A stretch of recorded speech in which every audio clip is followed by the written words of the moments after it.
Hermanos, buenos días. Hoy seguiremos con nuestro estudio acerca de la carta que Pablo escribió a los romanos, una carta muy contundente, una carta muy fuerte que tiene un mensaje duro, un mensaje fuerte, pero es un mensaje realista.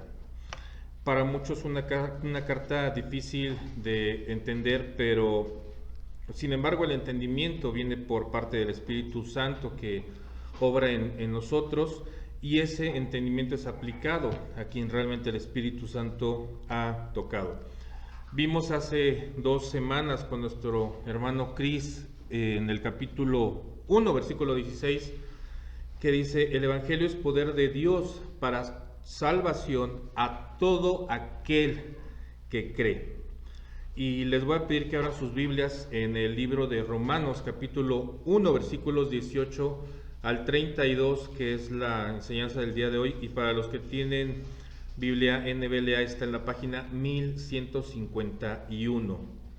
Y vamos a orar para poner este tiempo en manos del Señor. Señor, te damos infinitas gracias por este día. Señor, te pido que esta reunión, Señor, en donde vamos a estudiar tu palabra, Señor, sea de gran bendición para mis hermanos, Señor. Tú siempre tienes un mensaje, Señor, que darnos de exhortación, de exaltación, de consuelo, pero también de confrontación, Señor.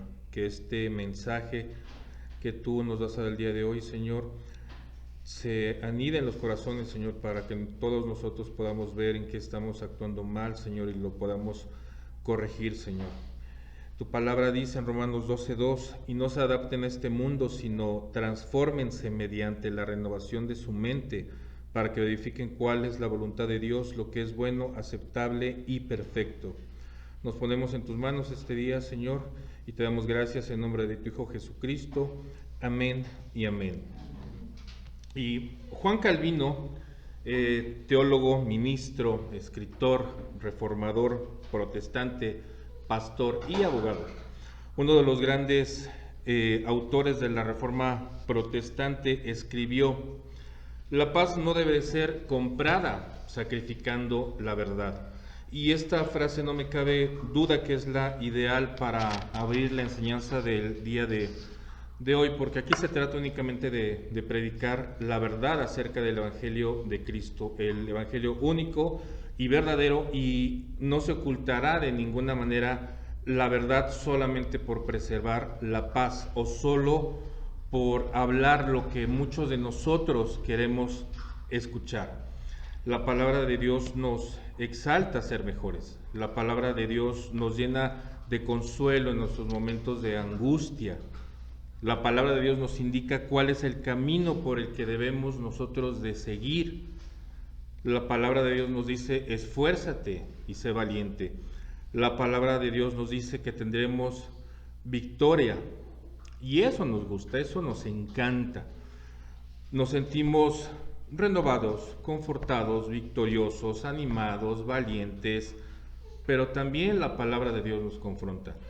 La palabra de Dios nos hiere cuando nuestro ego y cuando nuestra soberbia está hinchando nuestro pecho. La palabra de Dios nos quita la máscara de lo que pretendemos ser y no somos. La palabra de Dios nos indica cada pecado que hacemos y con el que contribuimos a la perdición propia y de nuestros hermanos, familiares y amigos. Y veremos por qué. La palabra de Dios nos dice qué es lo que no debemos hacer en el mundo y que aún a veces lo seguimos haciendo, por presión social o por presión familiar. La palabra de Dios nos habla de la ira de Dios, nos dice que habrá un juicio justo, y eso es lo que no nos gusta, eso nos desencanta. Estamos bajo el poder de un Dios amoroso y misericordioso, pero Él también es un Dios justo, y así como nosotros estamos llenos de pecados, solo nos resta todos los días pedir misericordia, arrepentirnos de nuestros pecados y compartir el Evangelio. Al hombre le resulta ofensivo que Dios sea Dios, decía Agustín de Hipona. Y esta es una situación constante que ha ido en crecimiento durante este principio de siglo, de este nuevo siglo, y digo nuevo siglo porque apenas vamos una quinta parte de él. El hombre se ha sentido tan ofendido por Dios que él sigue haciendo las cosas a su propio entendimiento. Las costumbres que están mal ante los ojos de Dios las sigue practicando y las sigue permitiendo, como si fuera mejor hacer oídos sordos a las cosas que pasan en el mundo. Nos es bien cómodo. En nuestro país, en nuestro estado, también en nuestra casa, pero principalmente en nuestro corazón. Y esto, hermanos, grábenselo porque las consecuencias las vamos a ver más adelante. ¿Cuántas veces nos hemos preguntado por qué los tiempos de antes eran mejores? Las cosas tenían más calidad, los autos eran de lámina, hasta los aparatos eléctricos y los muebles duraban más. Ahorita ya es todo desechable. Hasta los celulares de los 90 eran de uso rudo, se caían y no les pasaba absolutamente nada. Ahorita se caen de la cama y ya se astilló la pantalla. A los abuelos, en casas de los abuelos estoy seguro que hay muebles que habían durado 2 o 3 generaciones y súper pesados, y los abuelos siempre los cuidaban. No me vayas a rayar el mueble, no me vayas a rayar el comedor. Y esto también me dice que también había educación moral en las casas. Había más valores. A los abuelos, me acuerdo que los saludabas de beso en la mano, y a los papás les hablabas de usted. ¿Cómo está usted, mamá? ¿Cómo está usted, papá? Y hoy en día hasta groserías les dicen a los papás. De tontos no nos bajan. Y me acuerdo que por más enojados que estuviéramos antes, ni siquiera pensábamos una grosería con nuestros padres, porque les teníamos muchísimo respeto. La educación y los valores han ido desapareciendo, ya no se tiene respeto absolutamente por ninguna autoridad. Se burlan de los maestros en las clases en línea, y las escuelas y las universidades ya lo han permitido. ¿Por qué no se vayan los alumnos? ¿Por qué no vayan a dejar de tener la colegiatura? Porque todo suma. Esta generación se ha convertido cada vez más en la que creen que saben todo, pero no aprenden nada. Todo el mundo es tonto, menos ellos. Porque ellos son del mundo, porque esta generación le da más valor al mundo, más valor a su círculo social, más valor a sus amigos, le dan más valor a la crítica que les den. Si quisieran ser de Cristo, ser de Dios, serían diferentes, harían cosas diferentes, estarían comprometidos con la iglesia y no con sus ídolos. Estarían sirviendo en la iglesia, estarían sirviendo junto con nosotros, pero esta sociedad está contribuyendo en gran medida a que pase esto. Estamos en una generación que algunos llaman de cristal. Últimamente ya han cambiado ese nombre a la generación de mazapán. Y ya saben cómo es la generación de mazapán, ¿no? Porque dentro de la misma bolsita, si lo toman muy fuerte, se deshace adentro. Y entonces lo terminan abriendo y hasta con una cuchara, ¿no? Para que no se vaya a caer todo. Pero realmente para mí, hermanos, esta parece una generación de burbujas de jabón. Porque ya no aguantan ni siquiera una caricia. Ya no soporta esta generación la ansiedad, ya no tiene paciencia, ya se duele de todo y ya tiene muy poco sentido de dominio propio hasta eso. Pero como lo vemos de forma general, entonces decimos, pues ya es así, ¿no? Ya todos son así y no hacemos nada por corregir, por dar una buena enseñanza que pueda ayudarles a ver realmente cómo es el mundo. Porque es que soy así, es que Dios me hizo así. Y eso es solamente una justificación para no asumir la responsabilidad de lo que estamos haciendo mal. La frase "es que así me hizo Dios" es una frase realmente muy peligrosa, porque así como Adán le echó la culpa a Eva por haber comido el fruto prohibido, le echó la culpa completa a Dios. Es que la mujer que tú me diste es igual a la frase, así me hizo Dios. Y esto no es más que un permiso que nosotros nos damos para poder seguir pecando. Algunos de los que estamos aquí, cuando éramos jóvenes, a lo mejor salíamos a jugar con los amigos y si nos cortábamos o nos raspábamos las rodillas, nos ponían mertiolate y pues ya nos regresábamos a seguir jugando. Porque habíamos asumido la responsabilidad de lo que nos había pasado, de que nos habíamos caído o cortado, pero íbamos a buscar la solución, íbamos a buscar la cura y después regresábamos a seguir jugando. En las escuelas me acuerdo que escribir muy rápido, porque si no el maestro iba a borrar la clase.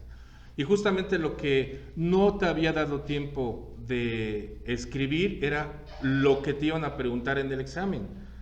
Y hoy en día tan fácil se soluciona con una cámara, tomar foto a la clase y pues ya la tengo, ¿no? Pero también nos hacíamos responsables de que si nos había hecho falta esa parte que nosotros no habíamos copiado en el pizarrón y teníamos esa pregunta mal, pues nos hacíamos responsables. Pues sí, yo tuve la culpa, yo no lo apunté, me distraje, estaba jugando y me hago responsable. Y estamos en esta sociedad que está haciendo esta generación carente de todo sentido de responsabilidad. Ya no buscan la cura a la herida, al contrario, porque evitan herirse. Ya no escriben rápido porque ya les da igual. Si hacen las tareas o no, si tienen mala calificación o no, pues eso no importa. Es más fácil echarle la culpa al maestro o igual a los padres. Es que me dejaste tarde en la escuela, es que no entré, es que esto, es que el otro, y pues ya todo el mundo tiene la culpa, menos ellos. Pero esa misma falta de responsabilidad ha alentado los derechos de todos, exaltando al hombre como principal merecedor de esos derechos, que si no aprenden las personas deben hoy en día de entender que no pudieron aprender. Pues es mi derecho, no aprendí, así ya me quedé, no pasa nada. Y a esta generación parecería mejor educarlos como si no estuvieran los padres, porque los padres han estado resolviéndoles todas las cosas. Veo a jóvenes cristianos que no comparten su creencia en sus redes sociales por temor al rechazo de su círculo de amigos, temor de que les van a decir mochos, religiosos, pero el único rechazo que deberían de tener es el rechazo de Dios. Me da tristeza que a veces sus redes sociales parecen más de jóvenes mundanos que de jóvenes cristianos. Muchos de nosotros fuimos regañados y corregidos con vara por nuestros padres, pero ahora nosotros como padres somos regañados y corregidos por nuestros hijos. El orden está cambiando y esto se refleja en la iglesia, porque así como los hijos quieren corregir a los padres, así el hombre quiere corregir a Dios. Y como no lo puede corregir, ¿qué es lo que hace? Lo ignora. Así el hombre ha ignorado a Dios. Y vamos a leer el pasaje de Romanos, versículos 18 al 32.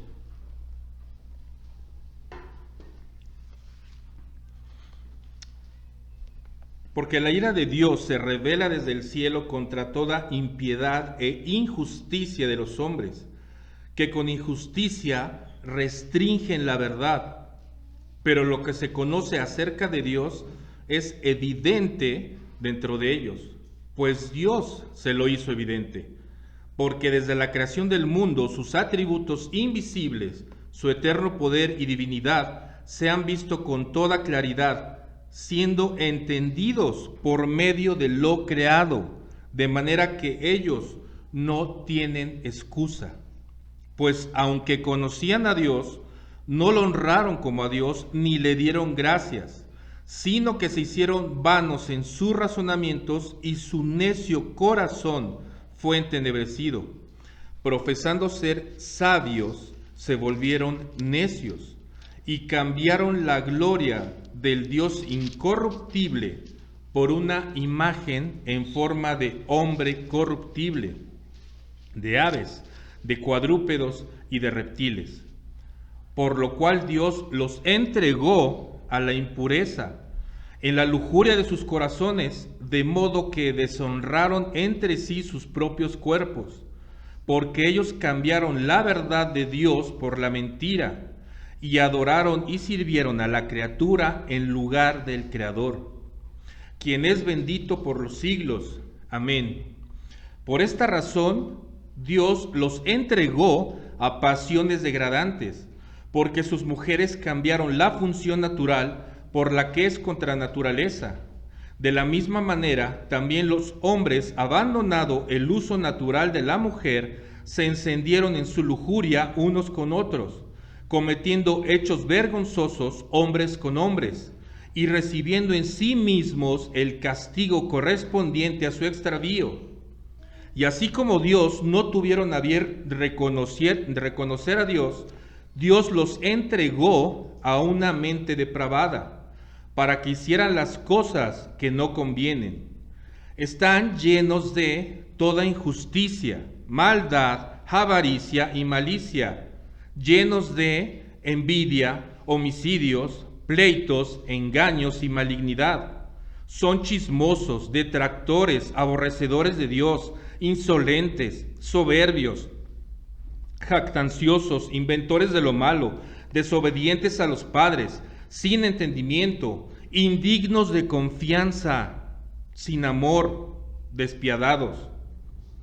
Aunque ellos conocen el decreto de Dios, que los que practican tales cosas son dignos de muerte, no solo las hacen, sino que también dan su aprobación a quienes las practican. Hasta ahora en 17 versículos que hemos estudiado en las prédicas pasadas, hemos visto el ejemplo digno de imitar de Pablo, cómo tenemos que hacer la voluntad de Dios y la obligación de compartir el Evangelio con todos, sabedores que habrá personas que se interesen a ser salvas, a formar parte de la familia de Dios, o gente que de plano no le interese en lo más mínimo condenarse. Podrán tener en esta vida lujos, mucho dinero, pero eso no los garantiza la salvación.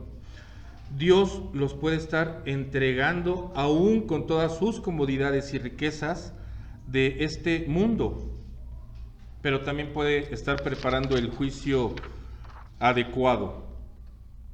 Pablo empieza esta carta con una presentación y de inmediato empieza a proclamar el mensaje acerca del Hijo de Dios a estos hermanos, a estos cristianos que están en Roma.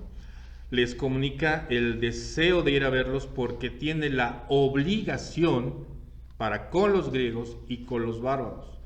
Y les dice que la justicia de Dios se revela por fe y para fe. De las 13 cartas que escribe Pablo, o cartas paulinas, también como se les conoce, a Galicia, a Éfeso, a Filipo, a Colosas, 2 a Corinto, 2 a Tesalónica, a Tito, a Filemón y 2 a Timoteo, encontramos exhortación, consuelo, sorpresa, redención, oración, gratitud, fe, acción de gracias, advertencia, fidelidad, requisitos para poner orden e intercesión. Aquí lo que podríamos esperar de Pablo en esta carta, en el mensaje, es que diera el mensaje sobre el amor de Dios. Sin embargo, es muy contundente empezando con que el hombre ha ignorado a Dios y que debido a esto solo una cosa podría tener como resultado.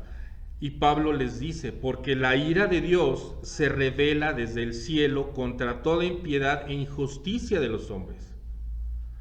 El hombre ha ignorado a Dios y Dios revela su ira. Roma era el centro del imperio, el centro de toda depravación, de toda corrupción. Y ni hablemos de Dios, porque sabemos que los romanos también tenían muchos dioses a los que adoraban. Y nos encontramos con esta terrible noticia de la ira de Dios contra el pecado. Pablo considera que es necesario dejar en claro por qué es necesaria la revelación de la justicia de Dios. Y esto es interesante porque si nosotros realmente entendemos completamente las malas noticias, vamos a apreciar muchísimo más las buenas. Por ello Pablo tiene esta extensión en el detalle de la verdadera naturaleza y la gran dimensión que trae el conflicto humano. Hermano, este pasaje nos muestra una vergonzosa realidad en donde nos describe a cada uno los pecados que cometemos y lo bajo que hemos caído cada uno de nosotros. Aquí vemos con nombre y apellido todas las cosas que ofenden a Dios. ¿Y quién se sintió incómodo? Mejor dicho, ¿quién no se sintió incómodo? Aquí Dios nos evidencia la lucha que todos nosotros, los seres humanos, tenemos con respecto a esa insubordinación de la voluntad de Dios y de sus mandamientos. Y quiero dividir este pasaje en tres partes que trata sobre la ira de Dios contra el pecado, de los versículos 18 al 20, la supresión de la verdad por parte de las personas y sus consecuencias de los versículos 21 al 31, y una acusación final. Pablo nos dice que caerá la ira de Dios sobre quienes obstruyen o suprimen la verdad. Y esto es de gran importancia porque solo puede suprimirse algo de lo que se tiene conocimiento. Y ese conocimiento es el conocimiento de Dios. Hablamos de personas que obstruyen y no se permiten conocer a Dios, pues su pecado está demasiado arraigado en ellos. Restringe la verdad y la verdad de Dios. Estas personas ignoran a Dios y lo suprimen de su forma de vida. No son justos con ellos mismos, porque de ser así se darían cuenta de que ellos son absolutamente pecadores y necesitan arrepentirse. Pero para ellos es más fácil y cómodo restringir la verdad y fingir no darse cuenta.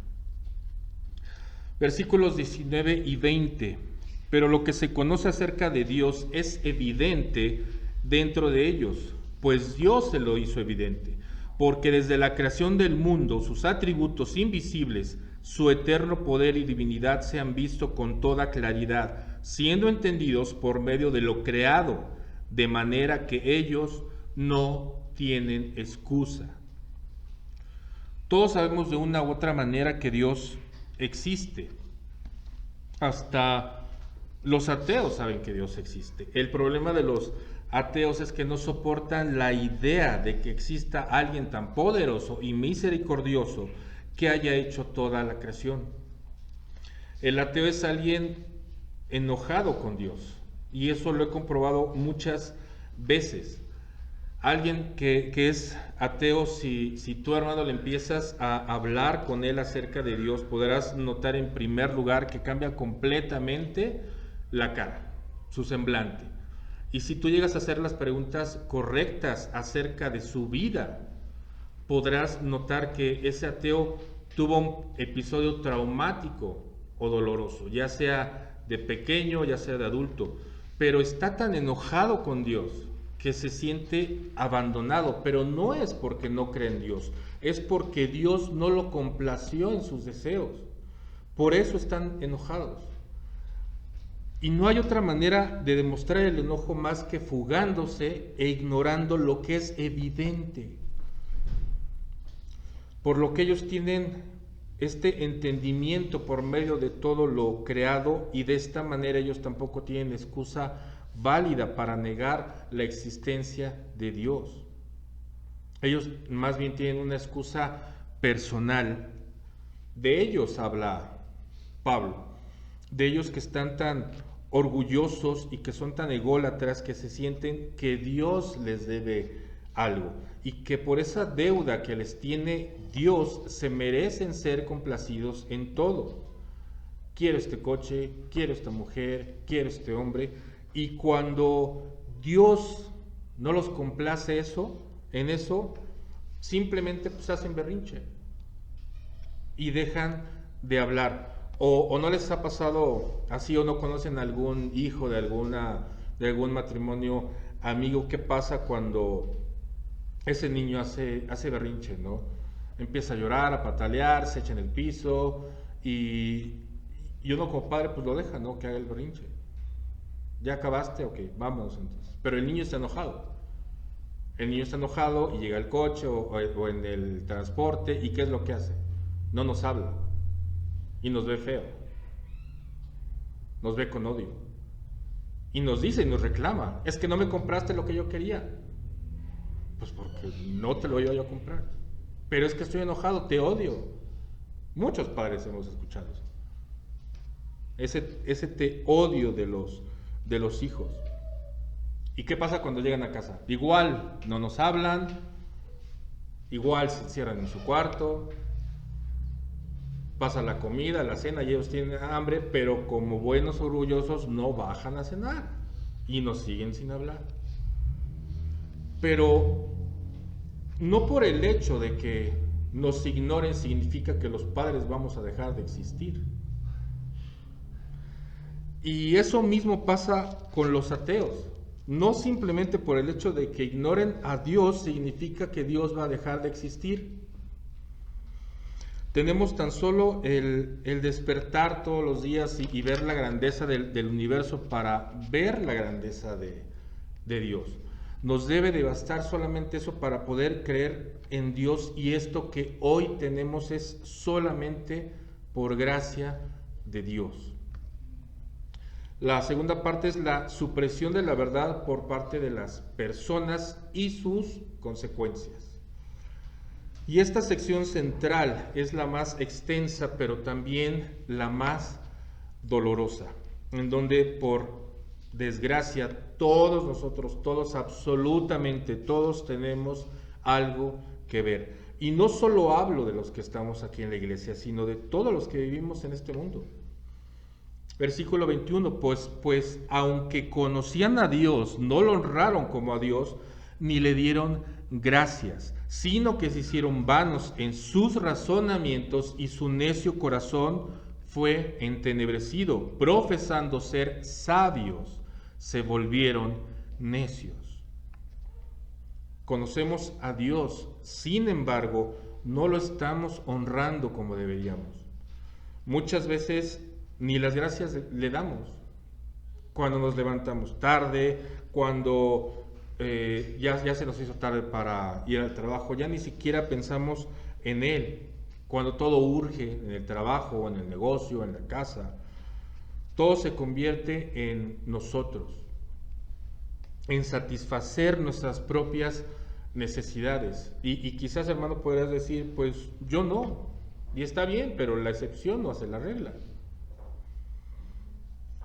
Nuestro corazón empieza a ser ensombrecido por nuestras propias necesidades, porque creemos que sabemos lo que necesitamos saber de Dios, y eso nos da el total derecho a descuidarlo. Y esta porción está dominada por una secuencia que se repite 3 veces. Y ustedes saben, y hemos visto aquí, que cuando Dios repite algo en tan pocos versículos es porque realmente es algo importante. Versículo 22 y 23 dice: volvieron y cambiaron. Versículo 24: por eso Dios los entregó. Versículo 25: cambiaron la causa y el efecto. Versículo 26: por eso Dios los entregó. Versículo 26 y 27: las mujeres cambiaron, y asimismo los hombres. Esa es la causa o efecto. Y el versículo 28, Él a su vez los entregó. Es el efecto o la reacción. Y vean qué interesante que aquí Dios, a pesar de tener una paciencia y misericordia infinitas, también podemos llegar a agotar esa fuente. Dios entrega a lo que no deberían de hacer. De este modo los seres humanos ponen a su Dios o a su pecado en lugar de la verdad de Dios. Y esa verdad es la que Dios nos ha revelado.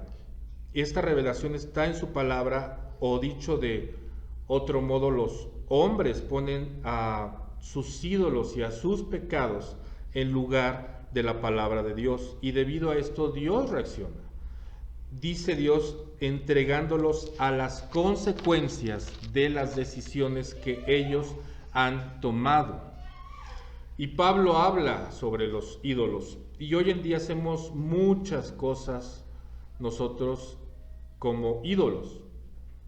No saben la cantidad de cosas a las que podemos hacer realmente ídolos. Cosas tan simples que seguramente ustedes no lo crean. Hay personas que idolatran la ropa, los que son fanáticos de las baratas y de las que tampoco son baratas, pero su ídolo es la ropa. Tienen sus zapateras llenas de zapatos, sus closets llenos de ropa. Hoy en día a cualquier cosa le puedes llamar un ídolo, inclusive a los hobbies que pueden llegar a convertirse en una idolatría también. Y te das cuenta cuando ese pasatiempo llama toda tu atención al grado de alejarte de Dios en primer lugar y posteriormente también hasta de tu familia, ¿no? Versículo 22, profesando ser sabios, se volvieron necios. Y 23, y cambiaron la gloria de Dios incorruptible por una imagen en forma de hombre corruptible, de aves, de cuadrúpedos y de reptiles. Decimos acerca de la generación que sienten que lo saben todo. Profesando ser sabios se vuelven necios, porque no aceptan que no tienen que tienen que tener una obediencia completa a Dios y alejarse del pecado, cambiando la gloria de Dios por imágenes de hombres. Domiciano, emperador romano, quien gobernó en Roma entre los años 81 y 96, se proclamó Dios y me tienen que adorar. Los egipcios adoraban a cocodrilos, adoraban al dios Ra, y que según la mitología egipcia este dios era el creador de la vida y de la muerte y tenía injerencia en la resurrección y tenía una cabeza de halcón. El pueblo de Dios, y no vamos muy lejos, el pueblo de Dios con el liderazgo de Moisés terminó por no saber esperar y adoró a un becerro de oro. Y aquí ya ven cómo checa, hombre corruptible, de aves, de cuadrúpedos, de reptiles. Dios reacciona contra la decisión humana de darle la espalda, sujetando a las personas a las consecuencias totalmente de sus acciones, y por eso habla de una entrega 3 veces. El final del versículo 26 es de transición. Pablo nos presenta este pecado sexual en términos de homosexualidad que se presenta hasta y se completa hasta el versículo 28. Aquí separa los hombres de las mujeres, en donde Pablo subraya la divina creación de los seres humanos en los géneros y sus consecuencias sobre la inadecuada conducta sexual, en donde mujeres cambiaron las relaciones naturales que estableció Dios para los seres humanos. El hombre y la mujer dejan las relaciones naturales y tienen actos lujuriosos unos con otros. Y en sí mismo ellos reciben el castigo por este pecado. Y es como si dijera Dios, ok, está bien, eso quieren, eso van a tener. Me han dejado de adorar y quieren sus pasiones, está bien, adelante, vayan a su depravación, pero también van a tener el castigo en sí mismos. Podríamos decir que hasta el SIDA es una consecuencia de esa misma depravación, y no nada más el SIDA. Hay más de 20 enfermedades de transmisión sexual. Los médicos y la ley de los hombres hablan sobre las soluciones, que es el uso del condón, de los antibióticos, pero la ley de Dios es muy clara y dice: no forniques. Y lo dice a los Corintios en el capítulo 7, del 1 al 3, en cuanto a las cosas que me escribieron, bueno es para el hombre no tocar mujer. No obstante, por razón de las inmoralidades, que cada uno tenga su propia mujer y cada una tenga su propio marido, que el marido cumpla su deber para con su mujer e igualmente la mujer lo cumpla con el marido. Este es el orden natural de Dios. Dios pone soluciones antes de que vengan los problemas, antes de que caigamos en pecado. No forniques. Y la fornicación no es un acto de amor, es un acto de pasión desbordada. Se evitarían todas las enfermedades sexuales, todos los embarazos no deseados, todos los abortos, siguiendo la ley de Dios. Es que quedé embarazada de mi novio. Pues no debiste haber tenido relaciones sexuales antes de casarte. Es que tengo una enfermedad de transmisión sexual con mi novio. Pues no debiste de haber tenido relaciones antes de casarte. La solución está. El necio es el hombre. Y aquí quiero que quede bien claro: Dios no odia a los homosexuales, como muchos afirman hoy en día. Odia el pecado en el que están por error los homosexuales. Odia que lo hayan cambiado por pasiones vergonzosas. Leía un artículo en que Hollywood le aplaude a una actriz que es lesbiana y que tiene pareja, obvio mujer, pero no es por eso que le aplaude. Le aplaude porque esta actriz se realizará, y esperemos en Dios que no, una operación transgénero. Ella es mujer, ella es lesbiana y quiere ser hombre. Me imagino que su pareja va a llegar a un momento en el que tenga un conflicto por eso. Pero esta declaración de esta actriz, veía también que una ex candidata presidencial del vecino país del norte lo celebró con un tuit y le dijo: es maravilloso presenciar cómo las personas se convierten en lo que son. Es realmente maravilloso presenciar cómo las personas se convierten en lo que son. El que es realmente maravilloso es el diseño de Dios, porque Dios no se equivoca cuando asigna género.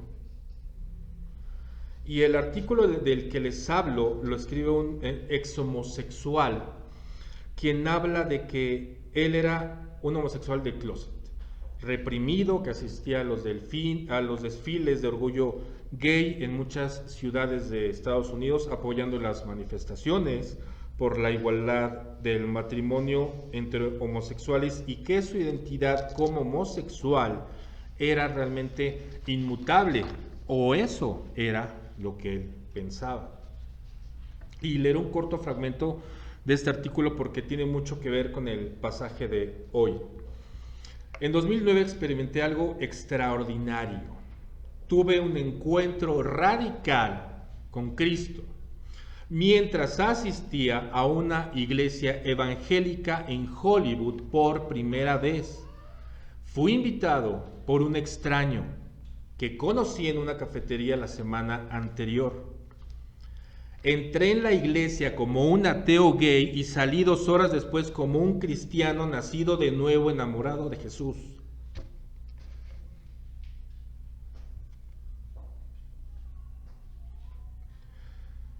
Desde entonces ya no me identifico como homosexual, sino que elijo ser célibe, porque creo que el plan, que el propósito de Dios revelado en la Biblia es autoritario, verdadero y bueno. Habla después que de renunciar a su sexualidad no había sido fácil, que aún lucha con los sentimientos de atracción por el mismo sexo, pero el que se negara a sí mismo, el que tomara su cruz y que siguiera a Cristo era un honor, porque gozaba de una relación con quien lo creó y le da sentido a su vida.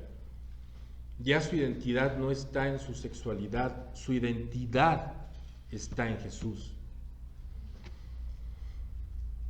Él seguramente, después de que el Señor Jesucristo lo rescató y tuvo que encontrarse con esos amigos, se encontró hostilidad. Seguramente perdió todo, perdió amigos, familia, trabajo, ahorros, carrera, un buen futuro como gran artista homosexual. Pero la recompensa de estar con Cristo y de ser aceptado como hijo suyo, lleno de arrepentimiento, siendo una nueva criatura, donde el pasado lo dejó atrás, no lo cambia por nada. Porque Él sabe que las bendiciones no se encuentran aquí en la tierra. Porque este es solo un breve momento en el que debemos nosotros de sembrar lo que cosecharemos para estar en la eternidad, en el lugar donde queremos estar por siempre.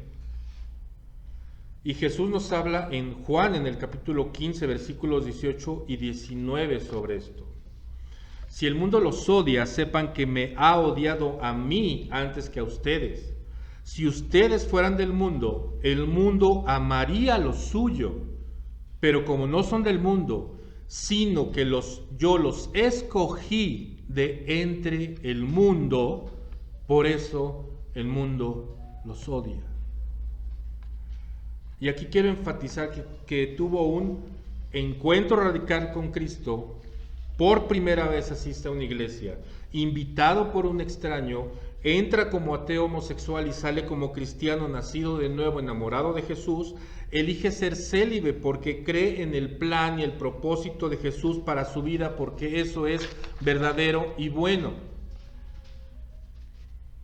Un extraño lo invitó y cambió su vida. No sabemos si volvió a ver a ese extraño, pero sabemos que nosotros podemos ser ese instrumento y convertirnos en un extraño que pueda cambiar la vida a alguien y que Cristo le cambie la vida. Y con esto ha quedado claro que Dios no odia a los homosexuales, pero mientras los homosexuales y lesbianas no se permitan dejar ese error en el que viven, esas personas demasiado orgullosas como para pedir ayuda. Oremos por esas personas que quizás conocemos y están en un error, pero estemos prestos también a que si nos encontramos a alguno, sea homosexual o no lo sea, invitarlo a la iglesia. Porque quizás es el momento que esa persona esté esperando, porque el poder de la palabra de Dios cambia vidas. Dios nos llama a ofrecer a los homosexuales el mismo amor y la misma esperanza que a cualquier otra persona que esté en pecado. Y el pecado, hermanos, no solamente afecta nuestras emociones como en la idolatría o nuestros sentidos como en la sexualidad, sino también en nuestro pensamiento, y ese pensamiento muchas veces es el que manda en nosotros. Versículo 28. Así como ellos no tuvieron bien a reconocer a Dios, Dios los entregó a una mente depravada para que hicieran cosas que no convienen. ¿Se imaginan predicando a Pablo esto en nuestros días? Ya lo hubieran tachado de dar una palabra de odio, ya lo hubieran cerrado sus redes sociales y de homófobo, no lo hubieran bajado. Pero recuerden, hermanos, que esta carta que Pablo escribe a los romanos es por inspiración del Espíritu Santo. No se tenían que enojar con Pablo.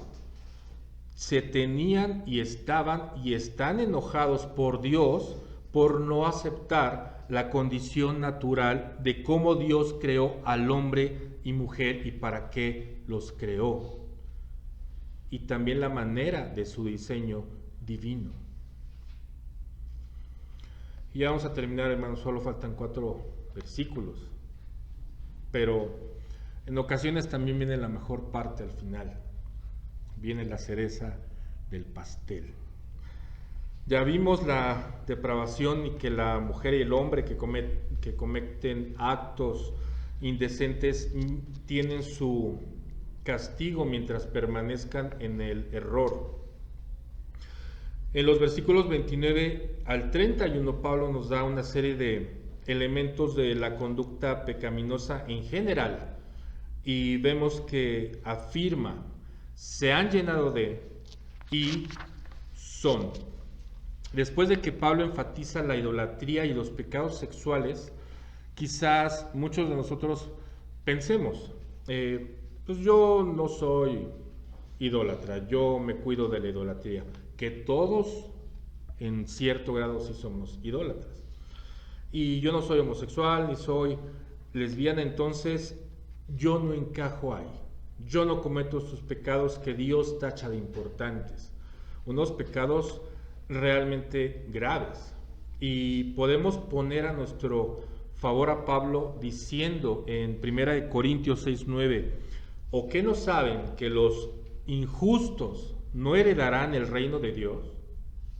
No se dejen engañar, ni los inmorales, ni los idólatras, ni los adúlteros, ni los afeminados, ni los homosexuales. Pues no estoy ahí. Pero para rematar, Éxodo 24 nos dice, no te harás ningún ídolo, ni semejanza alguna de lo que está arriba en el cielo, ni abajo en la tierra, ni en las aguas debajo de la tierra. Ya heredé el reino de Dios porque yo no estoy en esa lista. Sin embargo, Pablo añade una larga enumeración de pecados, convencidos de que al menos uno hará impacto entre los lectores de esa carta. Y recordemos que esa carta fue escrita ¿a quiénes? A cristianos en Roma. Versículo 29. Están llenos de toda injusticia, maldad, avaricia y malicia, llenos de envidia, homicidios, pleitos, engaños y malignidad. Son chismosos, detractores, aborrecedores de Dios, insolentes, soberbios, jactanciosos, inventores de lo malo, desobedientes a los padres, sin entendimiento, indignos de confianza, sin amor, despiadados. Bingo. Puede que no seamos idólatras, puede que no seamos homosexuales, pero ¿eres injusto con tus hijos? ¿O eres injusto con tus padres? ¿Injusto con tu esposa? ¿Injusto con tu esposo? ¿Eres malvado o infame cuando tienes pensamientos de ira por alguien?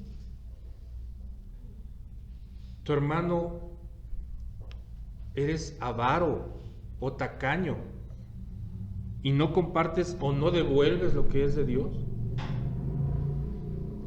¿Envidias o te encelas de la casa del vecino, de su coche o hasta de su mujer? Pero no soy homicida, vas a decir. Pero déjame decirte, hermano, que no necesitas ejecutar el acto para pecar.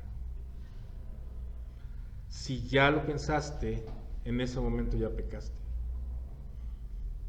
¿Te la pasas en pleitos o en peleas porque no tienes dominio propio? Hermano, ¿has engañado, has mentido o has traicionado? ¿Eres chismoso o eres indiscreto? ¿Eres detractor o eres grosero y te la pasas ofendiendo con groserías con un léxico de muy normal? ¿Aborreces o detestas a Dios cuando no cumple tus caprichos y deseos? ¿Eres cínico o insolente? ¿Eres soberbio y arrogante y sientes que el mundo no te merece? ¿Te jactas y eres vanidoso? inventas cosas malas a los demás para afectarles, desobedeces a los padres o a las autoridades que te ha puesto Dios, ¿se te puede confiar algo? Te la pasas odiando a todos, eres cruel, eres despiadado. Efesios 5, 3, 4 dice: pero que la inmoralidad y toda impureza o avaricia ni siquiera se mencionen entre ustedes, porque como corresponde a los santos, tampoco haya obscenidades, ni necedades, ni groserías que no son apropiadas, sino más bien acciones de gracias. Tu boca debería de abundar en acciones de gracias y no en groserías como un lenguaje usual, ni justificándote diciendo, como todo mundo lo hace, pues yo también lo hago. Como todo el mundo se va al infierno, pues yo también me voy. Como todo el mundo mata, pues yo también voy a matar. Pablo nos hace ver que nosotros encajamos en cualquiera de esos pecados.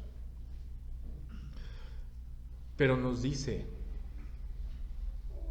es peor la aprobación de quienes practican los actos pecaminosos que la propia práctica misma.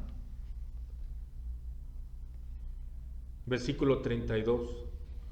Ellos, aunque conocen el decreto de Dios, que los que practican tales cosas son dignos de muerte, no solo las hacen, sino que también dan su aprobación a los que las practican. Por lo que nosotros debemos de reprobar a las personas que las practican. En semanas pasadas hizo mucho eco sobre una noticia donde el máximo líder de la ICR, que son las siglas de Iglesia Católica Romana, Francisco, dijo que él apoyaba las uniones civiles entre personas homosexuales. Y cito: las personas homosexuales tienen derecho a estar en una familia. Son hijos de Dios y tienen derecho a tener una familia. Nadie debe ser expulsado o sentirse miserable por ello. Pero esto realmente es una blasfemia, porque mientras tú no creas en Cristo y tú no te arrepientas de tus pecados y dejes de pecar, no puedes llamarte hijo de Dios. No todos son hijos de Dios. Y esto es simplemente una aprobación a quienes practican estos pecados. Y es peor la aprobación y el consentimiento que están dando que la práctica misma, porque los están engañando. Y este progresismo ha ido en aumento y nosotros no nos hemos dado cuenta. Nosotros llega un momento en el que ya es normal. En los grupos LGBT en 1960 decían: lo único que queremos es vivir nuestra vida en paz y sin miedo a ser criminalizados. Las leyes de sodomía se abolen. En 1980, lo único que queremos son los mismos derechos legales y patrimoniales que el matrimonio da a las parejas heterosexuales. Y las leyes de uniones civiles son creadas en 1990. Lo único que queremos es que no se nos discrimine. No basta la unión civil, queremos el matrimonio. Y aquí las leyes redefinen el término matrimonio contra su propia etimología. Si ustedes leen un diccionario de hace 20 años, de hace 10 años, y buscan la palabra matrimonio, dice unión entre hombre y mujer. Si ustedes lo buscan hoy, matrimonio dice unión entre dos personas. Y nosotros no nos hemos dado cuenta. en el 2000, lo único que queremos es poder educar y adoptar a hijos. Hay leyes donde ya pueden adoptar parejas homosexuales a niños. ¿Y estos niños qué camino creen que van a seguir? ¿De ser heterosexuales? ¿Creciendo viendo un mal ejemplo? En 2010, lo único que queremos es más visibilidad y tolerancia de la diversidad sexual. Demandamos que nuestra diversidad sea celebrada por todos. Y es cuando se crean las leyes de discurso anti-odio, antidiscriminatorias. Y el año 2020. No han pedido nada, pero sí lo han dicho. No hay nada inherentemente malo con la pedofilia.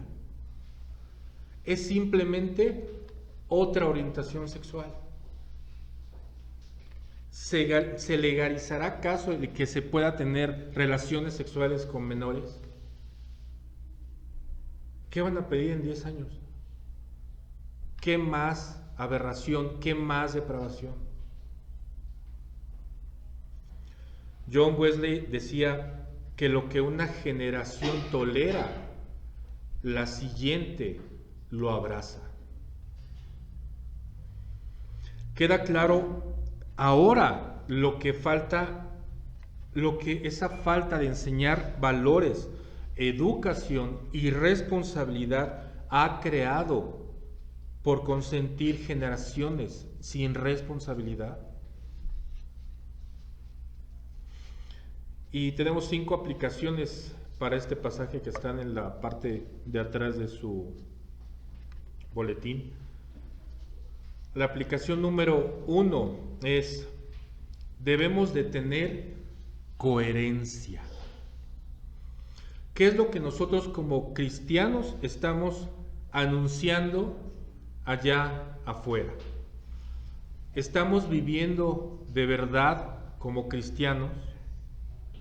¿Le estamos dando el respeto adecuado a ese Dios que adoramos, que rogamos, que exaltamos, a través del respeto que demostramos a nuestros hermanos, demostrándoles el Evangelio y tratando de compartirles la verdad para que se les caiga la venda de los ojos? La coherencia es algo básico y mínimo que nosotros como cristianos debemos de tener.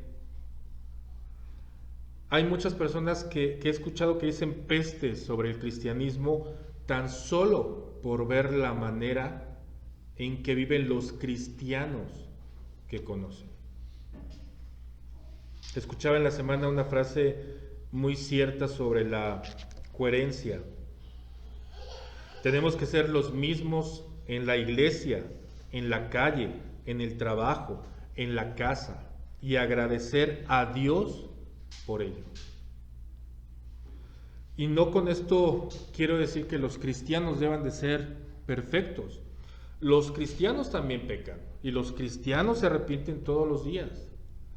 Pero no hay cristiano más honesto que el que todos los días se despierta y goza por sentir la misericordia de Dios, por ser tan indigno de merecer esta vida y de tener todas las cosas que uno tiene gracias a Dios. Efesios 4:1-2 dice: yo pues, prisionero del Señor, les ruego que ustedes vivan de una manera digna de la vocación con que han sido llamados, con paciencia, soportándose unos a otros en amor. Y no es un soporte de hastío del que habla Pablo, ¿no? Pues ya llegó esta hermanita y pues ya lo voy a tener que soportar. No, es un soporte de amor, es un soporte de amor sincero el que tenemos de tener todo en congruencia, en amor. Número 2, debemos de sentir fortaleza. En todo momento debemos de pedir a Dios nos dé la fortaleza necesaria para enfrentarnos todos los días a un mundo lleno de perversión y lleno de pecado. Debemos de fortalecernos a través de la oración por todos aquellos que viven en tinieblas. Ya tenemos una lista que nos deja Pablo de pecados y de pecadores. Y por eso tenemos que orar. En esa lista también estamos nosotros. Oremos por nosotros. Debemos de tener la fortaleza para enfrentarnos sin ningún miedo ante el mundo y contribuir con la parte que nos corresponde en decir a esta generación que se está condenando. Salmo 28, 7 y 8 dice: el Señor es mi fuerza y mi escudo, en Él confía mi corazón y soy socorrido. Por tanto, mi corazón se regocija y le daré gracias con mi cántico. El Señor es la fuerza de su pueblo y Él es defensa salvadora de su ungido. 3. No necesitamos pedir actualizaciones. La palabra de Dios, y lo he dicho aquí varias veces, no necesita actualizaciones. Muchas personas cuando quieren debatir contigo sobre la palabra de Dios, te dirán que no está actualizado, que es un libro viejo, que necesita muchas actualizaciones, hasta inclusive ya querían sacar una Biblia que les dé mucho amor a los homosexuales, ¿no? Pero no necesita actualización. Lo que estas personas indirectamente te están diciendo es que no quieren hacer la voluntad de Dios, porque no conocen a Dios. Y he visto en algunas iglesias de Estados Unidos, de aquí de México, inclusive de esta ciudad, en que hay que actualizar los métodos de enseñanza a los jóvenes. Que hay que tener algo así como y esa palabra me encantó porque me desencantó, un coaching espiritual. ¿Te imaginas, ustedes que han escuchado la serie de Nehemías, te imaginas diciendo Nehemías a Tobías: oye, Tobías, estás haciendo malas cosas, ven, vamos a ver, tú necesitas un coaching espiritual para que tú creas en Dios, para que tú hagas las cosas que tienes que hacer bien y no vengas aquí a destruir la obra que yo he hecho por Dios. No se necesita actualizar la palabra ni amoldarla a este mundo. Lo único que se tiene que hacer es predicar y exponer la palabra de Dios así como está. Juan 8, 31, 32 dice: entonces Jesús decía a los judíos que habían creído en Él: si ustedes permanecen en mi palabra, verdaderamente son mis discípulos y conocerán la verdad y la verdad los hará libres. La palabra de Dios hará que si son ciegos, vuelvan a ver, que si son sordos, vuelvan a escuchar, y que si están muertos, Jesús y su palabra los va a regresar a la vida. Aplicación 4. Debemos de conocer más a Dios y no ignorarlo. Nosotros, a través del conocimiento de Dios, debemos en todo momento de glorificarlo. Hagamos lo que hagamos, no debemos de ignorarlo. Y una de las formas más comunes de ignorarlo es avergonzándonos de Él, de lo que creemos en Él, porque creemos en Dios, porque creemos en Jesucristo, su Hijo, que murió por nosotros, y creemos en el Espíritu Santo y en la transformación que hizo, que hará y que hace en nosotros todos los días. Muchos dicen que no necesitan ir a la iglesia para tener una relación con Dios.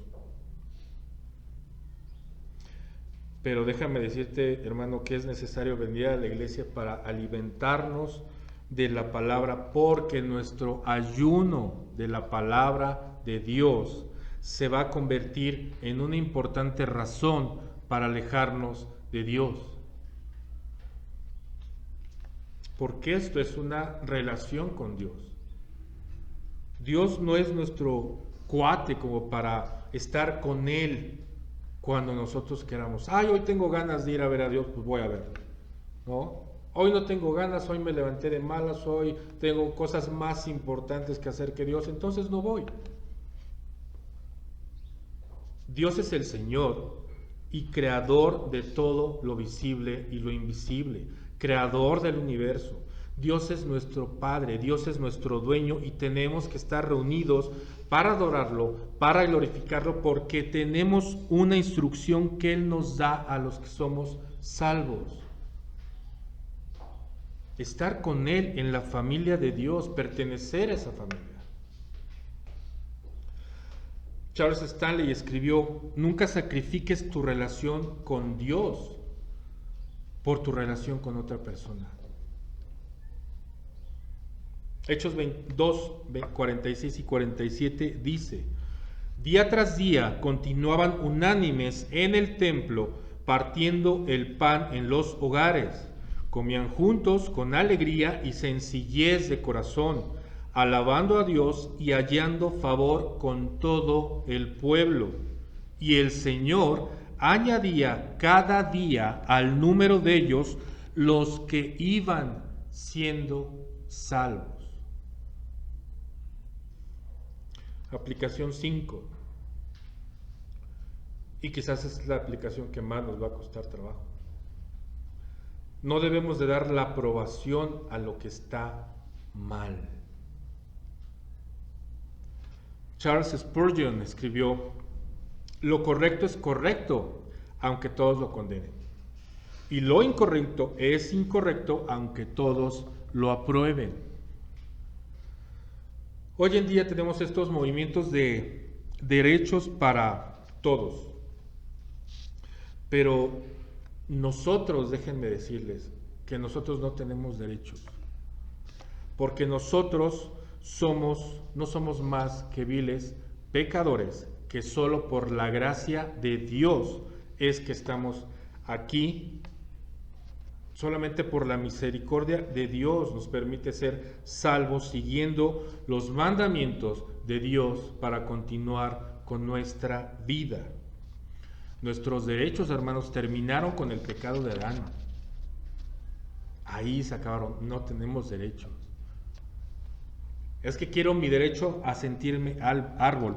No tienes ningún derecho, que Dios no te dé.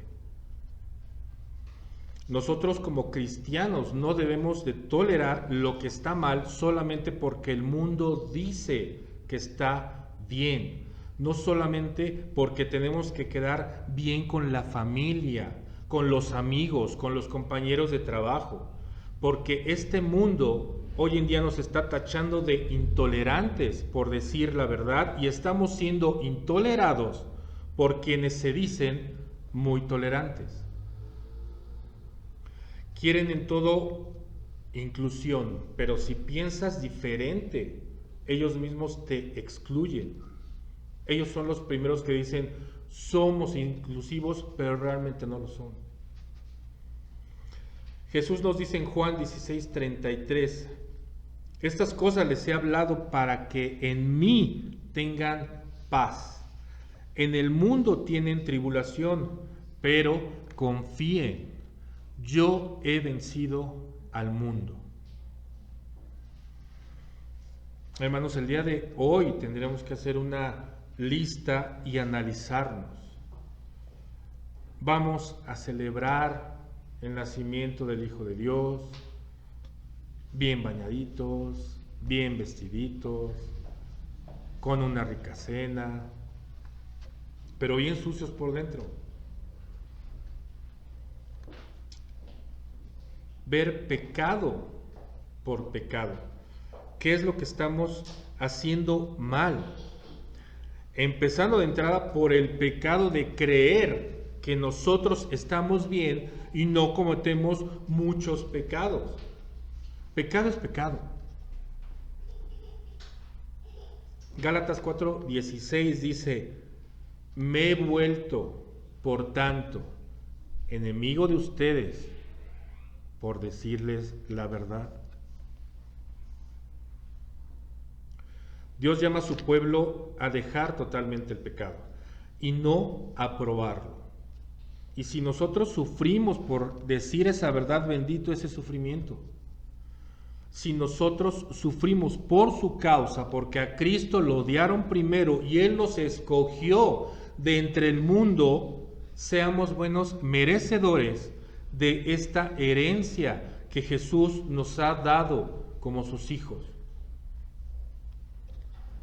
Norman Geisler también escribió: debemos de predicar la verdad, incluso si nos cuesta popularidad, incluso si nos lleva a ser considerados como intolerantes o insensibles, o incluso si se trata de persecución o sufrimiento. Porque es lo de hoy. No me juzgues. No te juzgo. Simplemente te estoy diciendo que estás haciendo mal y te vas a condenar. El que se va a condenar eres tú. El que va a sufrir una muerte eterna eres tú. Yo estoy cumpliendo mi parte que me está diciendo el Evangelio de Dios en esta carta a los romanos. Pablo dice que peca más quien aprueba que quien lo hace. Yo cumplo esa parte. Si tú lo quieres hacer o no y te condenas, ya será cosa tuya. Pero yo no quisiera llegar al cielo y ser juzgado y que Dios me dijera: ¿a cuántos les dijiste que estaban mal? ¿Cuántos les dijiste que no podían decir groserías? ¿Cuántos les dijiste que no podían dejar de acudir todos los domingos a la iglesia? ¿A cuántos les dijiste que deberían de respetar las cosas de sus familiares, de sus amigos? Cuando pude hacerlo. Porque es más grande ese pecado de no decirlo que el de hacerlo. Yo no quiero llegar con el Señor y que me diga eso. Tú tuviste la oportunidad. Tú estuviste en un púlpito y pudiste haberles dicho. ¿Y qué hiciste? Les dijiste que yo soy todo amor, todo pasión, toda gloria. ¿Y cuándo les dijiste de mi juicio? ¿Cuándo les dijiste que iba a haber un juicio en donde yo estaba enojado porque ellos estaban haciendo lo malo?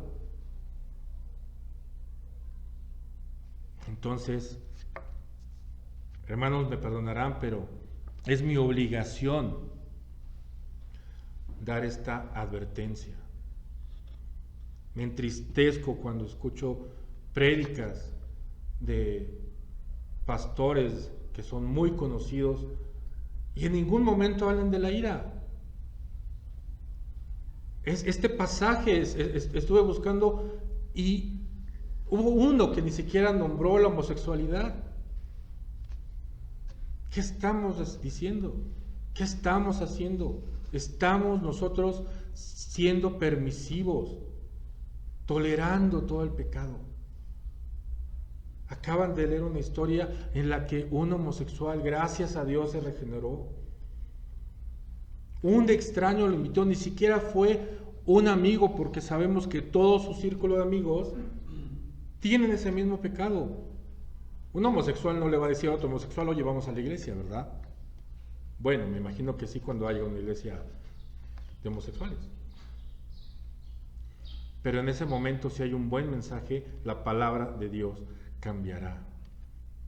Y eso me encantó. Entré como un gay ateo y salí como un enamorado de Cristo, como un nuevo cristiano, una nueva criatura. Y nosotros todos los días debemos de morir a ese hombre pecador y nacer de nuevo. Compartamos el Evangelio, porque allá afuera no sabemos a quiénes el Señor ponga a nuestro lado, y solamente con decir: te invito a la iglesia, ve, porque somos muy ególatras Y nos gusta muchas veces que nos rueguen, que nos digan, ven a la iglesia, mamá, ven a la iglesia, hijito, ven a la iglesia, es por tu salvación, es por tu alma. Y no lo hacemos. Y tú, hermano, que estás aquí, y tú, hermano, que no viniste tampoco el día de hoy, ¿estás dispuesto a entregar tu vida por alguien que entregó la suya por ti?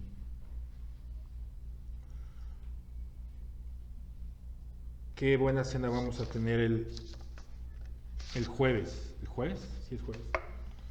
Pero meditemos esto, hermanos, realmente meditemos.